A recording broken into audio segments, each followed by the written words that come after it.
देश में एक तरफ जहां ऑक्सीजन की भारी किल्लत देखने को मिल रही है, तो वहीं दूसरी तरफ नासिक में, महाराष्ट्र के नासिक में एक बड़ा हादसा देखने को मिला है। जी हां, ऑक्सीजन टैंक के लीक का मामला सामने आया है। डॉक्टर जाकिर हुसैन अस्पताल में ऑक्सीजन टैंक के लीक होने से करीब आधे घंटे तक ऑक्सीजन की सप्लाई बंद रही, जिसके बाद अस्पताल में मौजूद वेंटिलेटर पे जितने भी मरीज थे उनकी जान पर बन आई। आपको बता दें, वेंटिलेटर पे तकरीबन 23 मरीज मौजूद थे, जिसमें से कि तकरीबन 20 से ज्यादा मरीजों की मौत हो गई। जिस वक्त ये हादसा हुआ उस वक्त अस्पताल में 171 मरीज मौजूद थे। हादसे के बाद सभी मरीजों को दूसरे अस्पताल में शिफ्ट कर दिया। वहीं स्थानीय प्रशासन ने जांच के आदेश दे दिए। कैमरा पर्सन बलविंदर के साथ अदिति विश्वकर्मा की रिपोर्ट। देश में कोरोना का कहर लगातार बढ़ता जा रहा है और पिछले 24 घंटों में लगभग 2,95,000 के करीब नए संक्रमित मिले हैं और 2023 लोगों की मौत भी हो चुकी है। और आपको बता दें कि देश में पहली बार एक दिन में 2000 से अधिक जानें भी गई हैं। इधर ICMR की तरफ से किए गए स्टडी में दावा किया गया है कि कोवैक्सीन कोरोना वायरस पर ज्यादा असरदार है। ये डबल म्यूटेंट स्ट्रेन भी खत्म कर देती है। वहीं देश में बिगड़ते हालात पर कांग्रेसी नेता प्रियंका गांधी ने सरकार पर हमला भी बोला है। उन्होंने कहा है कि सरकार ISI से बात तो कर सकती है, लेकिन विपक्षी नेताओं से नहीं करेगी। उन्होंने कहा है कि सकारात्मक तरीके से कह रही हूं कि भगवान के लिए सरकार कुछ तो करे। उनके पास जितने भी संसाधन हैं उन्हें वे कोरोना की लड़ाई में लगाए। अगर केंद्र सरकार अपना मन बनाए तो अभी भी ऑक्सीजन की सुविधा बनाई जा सकती है। और अब देखने वाली बात ये होगी कि केंद्र सरकार इन बढ़ रहे कोरोना केसेस पर कैसे नियंत्रण करेगी। कैमरा पर्सन बलविंदर के साथ करण मेहरा की रिपोर्ट, ANP न्यूज। देश भर में कोरोना ने अपना प्रचंड रूप दिखाना शुरू कर दिया है। एक के बाद ऐसे आंकड़े सामने आ रहे हैं जो बेहद ही डराने वाले हैं। हर कोई इसकी चपेट में आ रहा है। 2020 में तमाम लोगों ने, यानी ये भी कह सकते हैं कि पूरे देश ने देखा था कि 2020 में किस तरह के हालात देखने को मिले थे, लेकिन अब 2021 की बात करें तो अस्पतालों में ना बेड्स हैं, ना ही ऑक्सीजन है और ना ही दवाई। तो इसकी भारी किल्लत वहाँ की आम जनता को भी भुगतना पड़ रहा है, परेशानियों का सामना करना पड़ रहा है। तो बात अगर हरियाणा की करें तो हरियाणा भी कोरोना के बढ़ते मामलों को लेकर अछूता नहीं रहा है। तो इसी बीच बढ़ते मामलों को लेकर हरियाणा सरकार ने एक बड़ा ऐलान किया है और ये बड़ा ऐलान ये है कि कल से यानी कि 22 अप्रैल से लेकर 31 मई तक के लिए स्कूल की छुट्टियां यानी कि गर्मी की छुट्टियां घोषित कर दी गई है। बता दें आपको ये कि पहले 1 मई से 30 जून तक गर्मी की छुट्टियां हुआ करती थी। और बता दें आपको ये भी कि सरकार ने कोरोना की दूसरी लहर तेज होने पर इस बार स्कूल कैलेंडर में बदलाव करते हुए पहले गर्मी की छुट्टियां कर दी है। शिक्षा मंत्री कंवरपाल गुर्जर ने बुधवार को इसकी घोषणा की है। कोरोना केस बढ़ने पर स्कूलों में 30 अप्रैल तक सरकार ने पहले से 12वीं के छात्रों की छुट्टियां की हुई थी। हालांकि स्टाफ दैनिक कार्यों के लिए नियमित स्कूल आ रहा है। शिक्षक और गैर शिक्षक स्टाफ दाखिला, प्रशासनिक कार्यों और रिजल्ट तैयार करने में लगे हुए हैं। शिक्षा मंत्री कंवरपाल गुर्जर ने यह भी कहा कि अध्यापक लगातार स्कूल आ रहे हैं। बच्चों की सुरक्षा को देखते हुए पहले स्कूल बंद कर उन्हें ही छुट्टियां दी थी। अध्यापकों की सुरक्षा भी हमारी जिम्मेवारी है, इसलिए गर्मियों की छुट्टियां पहले कर रहे हैं और आगे की स्थिति पर हालात के मद्देनजर फैसला लिया जाएगा। छुट्टियां बढ़ानी है या नहीं, यह 30 से 31 मई को समीक्षा कर तय करेंगे। और 12वीं की परीक्षा ऑनलाइन या ऑफलाइन कराने पर अभी फैसला नहीं लिया गया है। हाँ, निश्चित तौर से सरकार ने निर्णय लिया और कल से हम जो छुट्टियां हैं, जो गर्मियों की छुट्टियां होती हैं, वो कल से हम करने जा रहे हैं और 31 मई तक वो छुट्टियां रहेंगी। हाँ, नहीं, दोनों बातें हैं। परिस्थितियों को देखते हुए हमने ये निर्णय लिया है और क्योंकि बच्चों का सिलेबस काफी अधूरा रह जाता है क्योंकि स्कूल बंद रहने की वजह से, तो हमने ये जो सर्दियों की और गर्मियों की छुट्टियां थी उनको क्लब करके अभी उनको देने जा रहे हैं। और अगर आगे स्थिति सामान्य रहती है तो ताकि बच्चों का सिलेबस पूरा हो सके, उसमें स्कूल खुले रहे।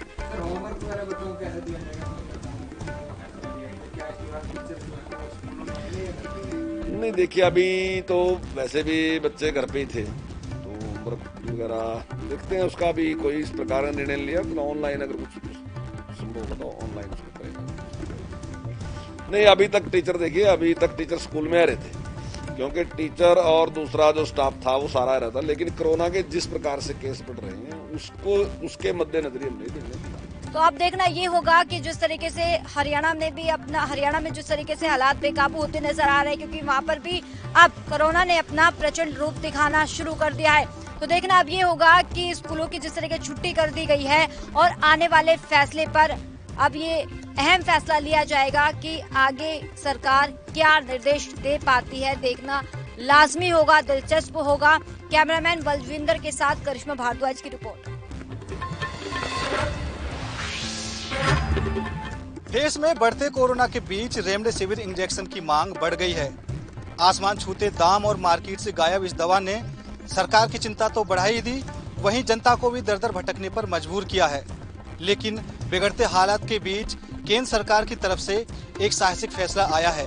वाणिज्य एवं उद्योग मंत्री विपुल गोयल ने सरकार के इस फैसले की जानकारी एक ट्वीट करते हुए दी। बिगड़ते हालात को देखते हुए अब केंद्र सरकार की तरफ से बड़ी राहत दी गई है। रेमडेसिविर पर कस्टम ड्यूटी घटा दी गई है। वाणिज्य एवं उद्योग मंत्री पीयूष गोयल ने ट्वीट कर सरकार के इस बड़े फैसले की जानकारी दी है।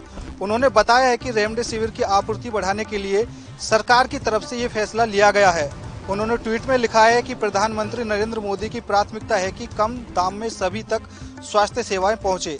ऐसे में अब रेमडेसिविर एपीआई इंजेक्शन से इंपोर्ट ड्यूटी हटा दी गई है। इससे एक तरफ रेमडेसिविर की सप्लाई बढ़ेगी तो वहीं दूसरी तरफ दाम में भी कमी आएगी। देश में जितने बड़े स्तर पर रेमडेसिविर की कालाबाजारी देखने को मिल रही है, अलग अलग राज्यों में इसकी किल्लत होती दिख रही है। उसे देखते हुए सरकार का ये फैसला काफी निर्णायक बताया जा रहा है और इससे आम आदमी को भी बड़ी राहत मिलने जा रही है।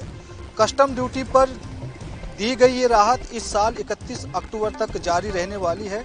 वैसे इससे पहले 11 अप्रैल को भी भारत सरकार ने बड़ा फैसला लेते हुए रेमडेसिविर इंजेक्शन के निर्यात पर कुछ समय के लिए रोक लगा दी थी।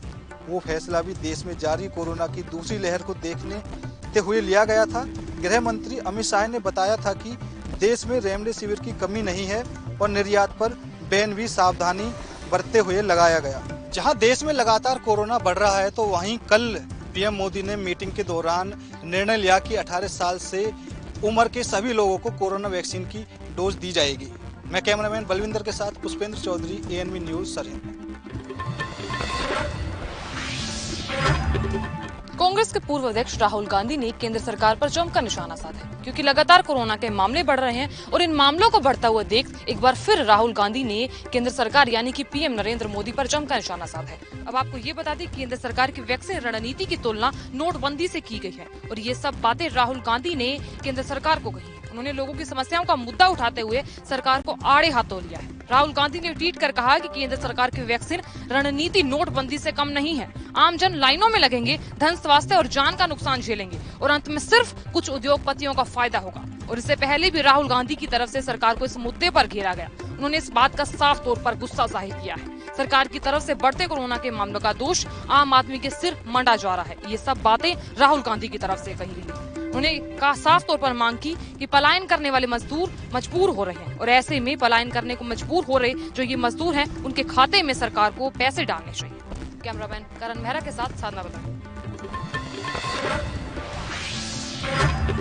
दिल्ली के अंदर कोरोना की जो रफ्तार है वो बिल्कुल बढ़ती चली जा रही है और उसी का रफ्तार को रोकने के लिए अब दिल्ली पुलिस भी आगे आती जा रही है। मानिए तो कह सकते हैं कि दिल्ली पुलिस लगातार जितने भी अस्पताल है, जो भी कोरोना के मरीज हैं, उनके लिए कहीं ना कहीं मसीहा का काम करती नजर आ रही है। क्योंकि जिस तरीके से लगातार कहीं ना कहीं जो मरीजों को दिक्कतें आ रही है, ऑक्सीजन की कमी पड़ रही है और ऑक्सीजन की सुविधाएं कहीं ना कहीं दिल्ली पुलिस भी कराती नजर आ रही है। क्योंकि जिस तरीके से बात करें इस अस्पताल की, तो इस अस्पताल के अंदर भी कहीं ना कहीं कल मरीजों को दिक्कतें आ रही थी, ऑक्सीजन सिलेंडर नहीं मिल रहे थे, जिसकी वजह से कहीं ना कहीं दिल्ली पुलिस को ही योगदान देना पड़ा। और दिल्ली पुलिस की जिस तरीके से टीम यानी कि नॉर्थ दिल्ली के डीसीपी खुद यहाँ पर मौजूद हुए और लगातार कहीं ना कहीं कोशिश की गई ऑक्सीजन की कमी को पूरा किया जाए। मगर जिस तरीके से बात करें दिल्ली पुलिस की, तो दिल्ली पुलिस ने यहाँ पर आकर जिस तरीके का योगदान दिया है उससे साफ जाहिर है कहीं ना कहीं मरीजों के लिए मसीहा के तौर पर सामने आई है। मगर जिस तरीके से बात करें यहाँ की डीसीपी साहब की, तो डीसीपी साहब अपनी टीम के साथ यहाँ पर उपस्थित हुए। अस्पतालों के अंदर कोशिश की गई कि जिसके अंदर मरीजों को ऑक्सीजन की कमी हो रही थी वो कहीं ना कहीं दूर करी जाए। मगर जिस तरीके से खुद डीसीपी साहब ने प्राइवेट कंपनियों से जो ऑक्सीजन के सिलेंडर थे वो उपस्थित कराए और खुद अपनी उपस्थिति के अंदर यहाँ तक अस्पताल तक सिलेंडर लेके आए और लगातार कोशिश यही की गई कि मरीजों की जान बचाई जा सके। मगर कहीं ना कहीं सरकारों की योगदान भी बन रहा है और कहीं ना कहीं दिल्ली पुलिस भी अपना रोल निभाती नजर आ रही है। मगर जिस तरीके से मरीजों के लिए दिल्ली पुलिस ने पहल की है उससे साफ जाहिर है कोरोना की लड़ाई के अंदर दिल्ली पुलिस भी अपना योगदान दे रही है और जनता भी अपना योगदान देती नजर आएगी। कैमरा पर्सन इरफान खान के साथ Rajiv Kumar Tiwari, ANB news, Delhi. Bhind DSP headquarter Motilal Kushwaha की लगातार बदमाशों के ऊपर ताबड़तोड़ कार्रवाई जारी है। चाहे वो मिलावट माफिया हो या रेत माफिया हो या बदमाश हो या जुआरी हो। हाल ही में बीती रात को उन्होंने जुआरियों पर ताबड़तोड़ कार्रवाई की है।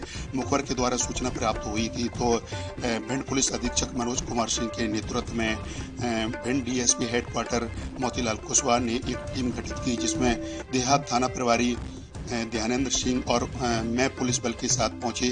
सूचना प्राप्त हुई थी कि भिंड देहात थाना क्षेत्र के ग्राम कुरथुरा, जो कि क्वारी नदी के बिहड़ के किनारे है, जहां पर 4 व्हीलर गाड़ी भी नहीं पहुंच पाती, वाहन भी नहीं पहुंच पाते, तो उन्होंने एक नीति बनाई कि सिविल ड्रेस में वो बाइक से वहां तक पहुंचे और मौके पर पहुंचकर जैसे ही भनक लगी तो कुछ जुआरी मौके से भाग निकले, लेकिन उन्हें 9 जुआरियों को पकड़ने में सफलता हाथ लगी है। उनके पास से 2,04,000 रुपए एवं 11 मोबाइल और 16 बाइक जब्त की है। भिंड डीएसपी मोतीलाल कुशवाहा की लगातार बदमाशों के ऊपर ताबड़तोड़ कार्रवाई जारी है, क्योंकि अभी हाल ही में उनका ट्रांसफर भी हुआ था, जिसका युवाओं ने विरोध किया, तो ट्रांसफर तो फिलहाल रुका है उनका, लेकिन उनकी ताबड़तोड़ कार्रवाई लगातार। आज मुखबिर से सूचना मिली थी कि ग्राम कुरथुरा में कई दिनों से जुआ खेला जा रहा है। मुखबिर की सूचना पर श्रीमान डीएसपी महोदय हेडक्वार्टर को सूचना से अवगत कराया गया, तो उनके द्वारा उनके निर्देशन में एक टीम बनाई गई और टीम ने दबिश देकर मौके से 9 लोगों को पकड़ा है। उसके साथ साथ 9 व्यक्ति से 2,04,20,000 रुपये कैश, 11 मोबाइल, 16 मोटरसाइकिलें जब।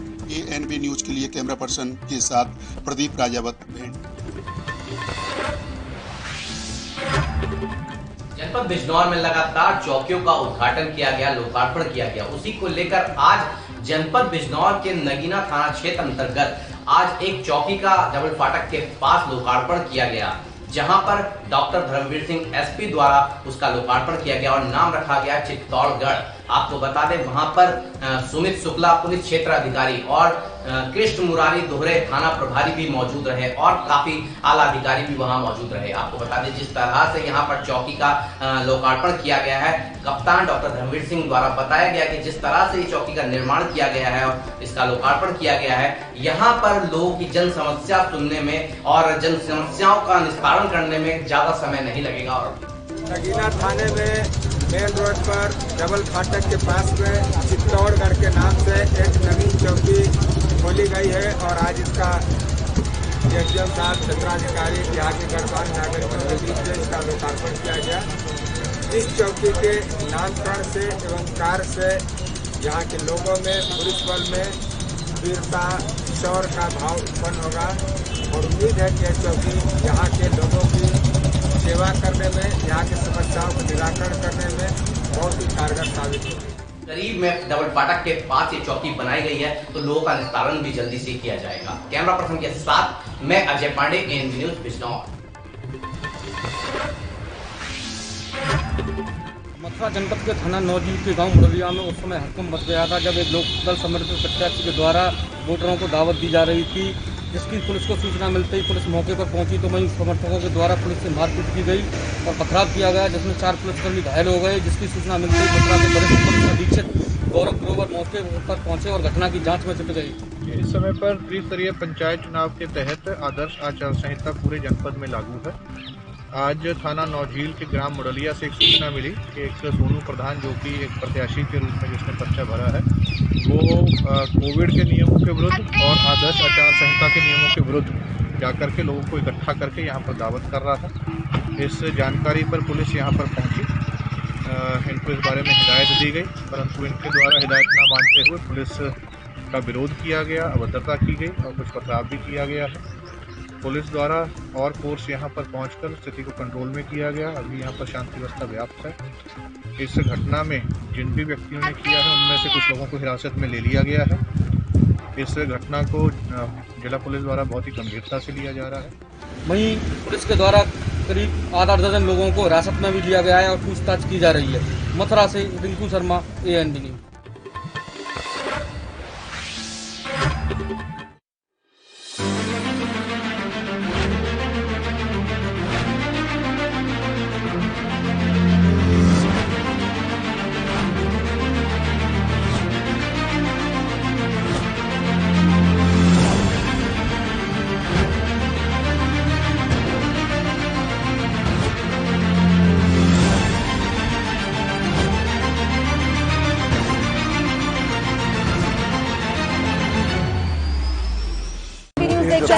अमृतसर पर विराजपुर। कोरोना की स्थिति दिल्ली में काफी बेकाबू।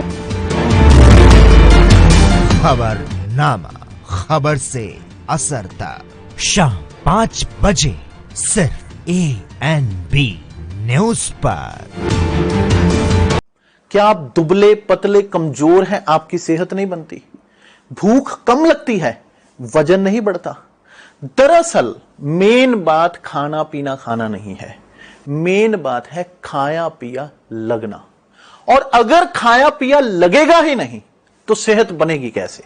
इसलिए हमारी संस्था सन्यासी आयुर्वेदा ने एक ऐसी दवा बनाई है जो कि आपके पाचन तंत्र को, आपके लीवर सिस्टम को ठीक करने का काम करती है, ताकि आप जो भी खाएं उसका पूरे का पूरा निचोड़ आपके शरीर को लगे, आपकी भूख बढ़े, खाया पिया सही से लगे, नया खून बने, हड्डियों में जान आए, वजन बढ़े, ताकत बढ़े, चेहरे पर नूर आए और आप मोटे तगड़े खूबसूरत पर्सनैलिटी के मालिक बन जाएं।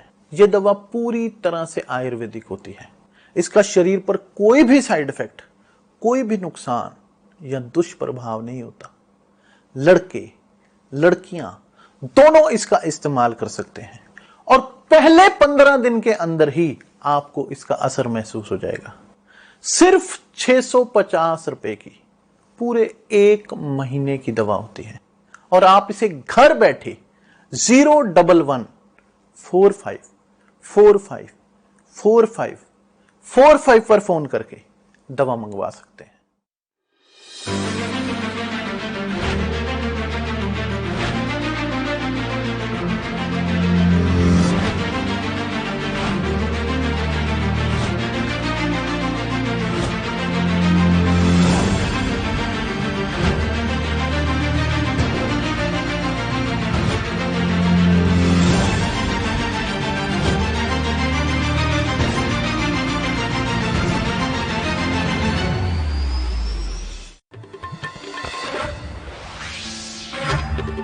अमेठी जनपद में लगातार कोरोना पेशेंटों की संख्या में इजाफा हो रहा है, ऐसा देखा जा रहा है। पिछले 24 घंटों में 211 नए केसों के आने के साथ अमेठी में कुल एक्टिव केसों की संख्या 1127 हो गई है। इस प्रकार 3 लोगों की मौत हो गई और इस प्रकार से मौत का आंकड़ा भी बढ़कर 58 हो गया है। ऐसे में सबसे ज़्यादा केस अमेठी जनपद के तिलोई में देखने को मिला है, जहां पे एक गांव लुधवरिया है, वहां पे लगातार नित्य कोरोना पेशेंटों की संख्या बढ़ती जा रही है। ऐसे में वहां के एक स्थानीय भाजपा नेता राकेश त्रिपाठी ने शासन प्रशासन से मांग की थी कि यहाँ पे जो है सैनिटाइजेशन कराया जाए और जिससे कि जो है इस कोरोना जैसी भयावह महामारी को हम अपने जहाँ पे इसका हब बन चुका है अमेठी जनपद का, वहाँ पे जो है कुछ कम किया जाए, जिससे वहाँ पे फैलने से रोका जाए। ऐसे में प्रशासन ने वहाँ पे जो है फायर ब्रिगेड की गाड़ियों को भेजकर पूरे गांव को जो है वहाँ पे सैनिटाइज कराया।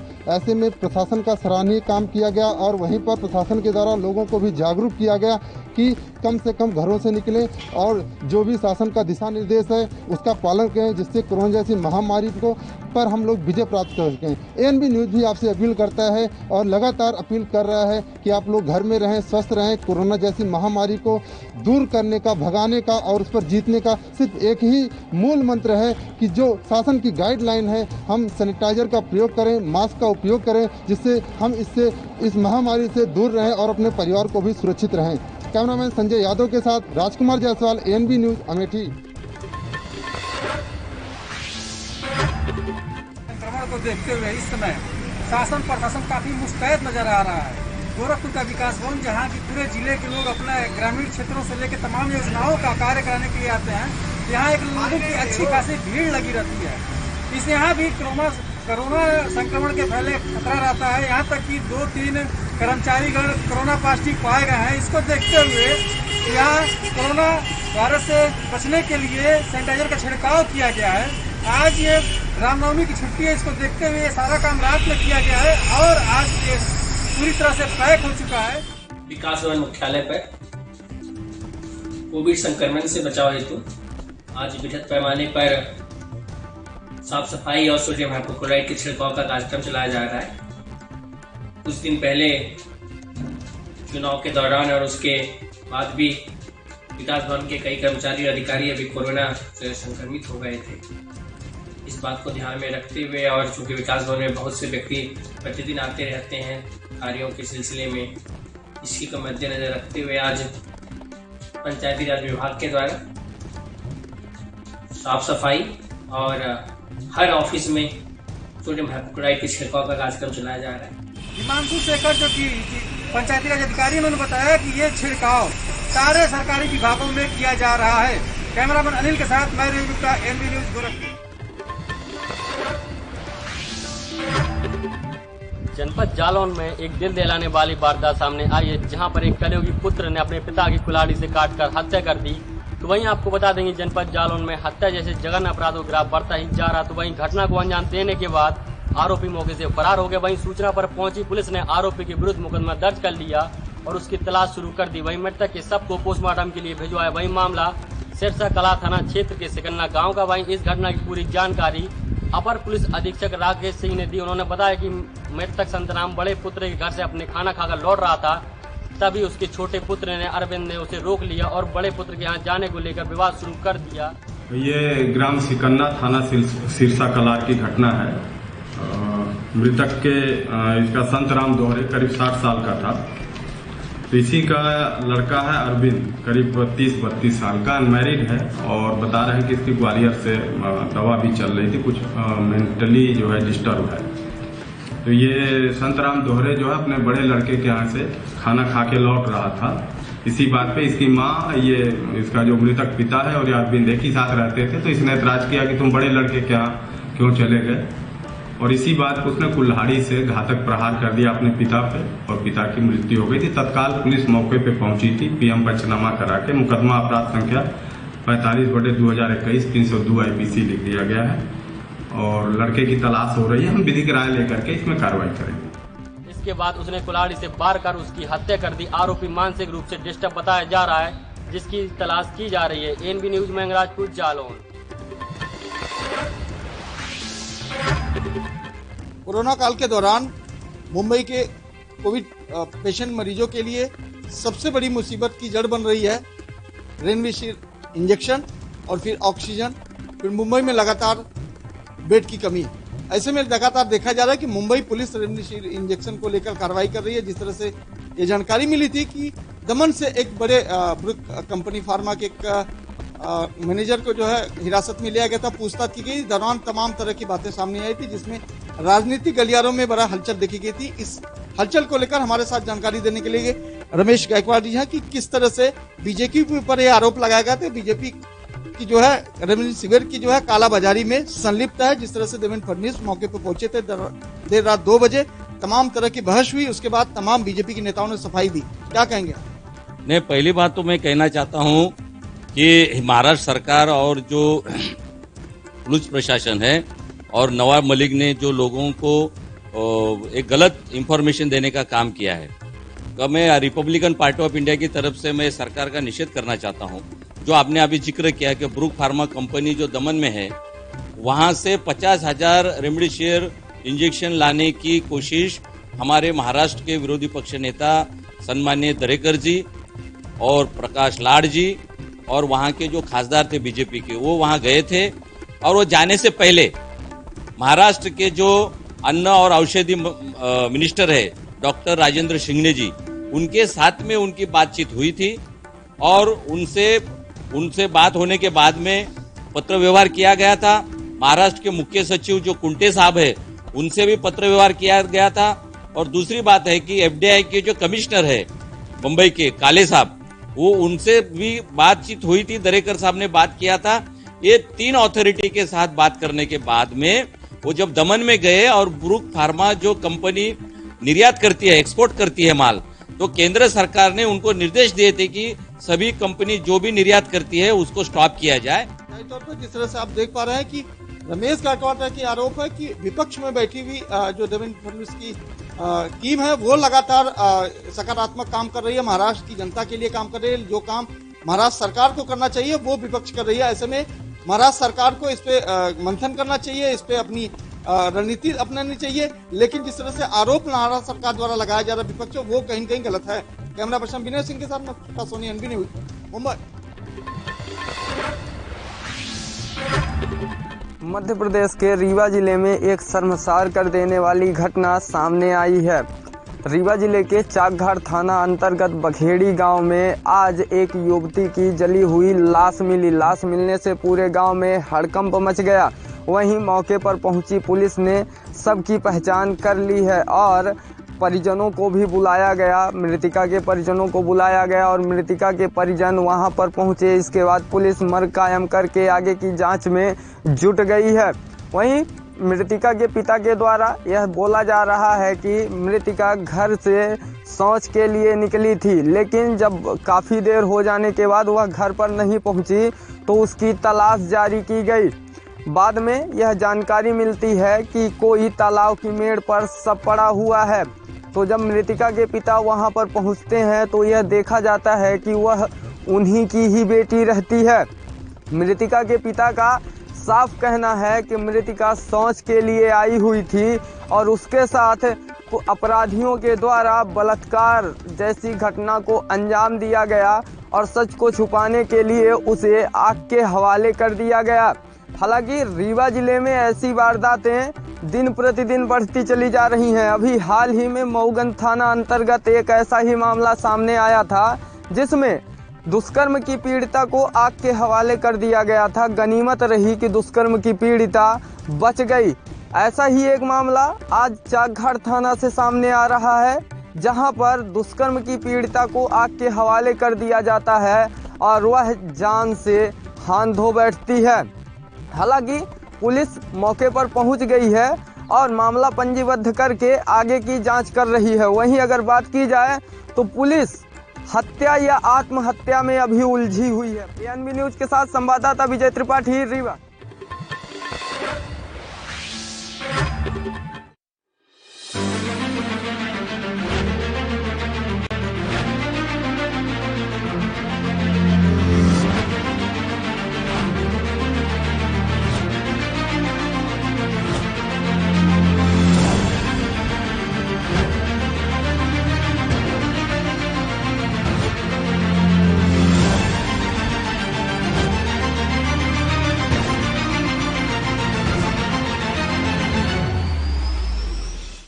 क्या आप दुबले पतले कमजोर हैं? आपकी सेहत नहीं बनती, भूख कम लगती है, वजन नहीं बढ़ता। दरअसल मेन बात खाना पीना खाना नहीं है, मेन बात है खाया पिया लगना। और अगर खाया पिया लगेगा ही नहीं तो सेहत बनेगी कैसे? इसलिए हमारी संस्था सन्यासी आयुर्वेदा ने एक ऐसी दवा बनाई है जो कि आपके पाचन तंत्र को, आपके लीवर सिस्टम को ठीक करने का काम करती है, ताकि आप जो भी खाएं उसका पूरे का पूरा निचोड़ आपके शरीर को लगे, आपकी भूख बढ़े, खाया पिया सही से लगे, नया खून बने, हड्डियों में जान आए, वजन बढ़े, ताकत बढ़े, चेहरे पर नूर आए और आप मोटे तगड़े खूबसूरत पर्सनैलिटी के मालिक बन जाएं। यह दवा पूरी तरह से आयुर्वेदिक होती है। इसका शरीर पर कोई भी साइड इफेक्ट, कोई भी नुकसान या दुष्प्रभाव नहीं होता। लड़के लड़कियां दोनों इसका इस्तेमाल कर सकते हैं और पहले 15 दिन के अंदर ही आपको इसका असर महसूस हो जाएगा। सिर्फ 650 रुपए की पूरे 1 महीने की दवा होती है और आप इसे घर बैठे 01145454545 पर फोन करके दवा मंगवा सकते हैं।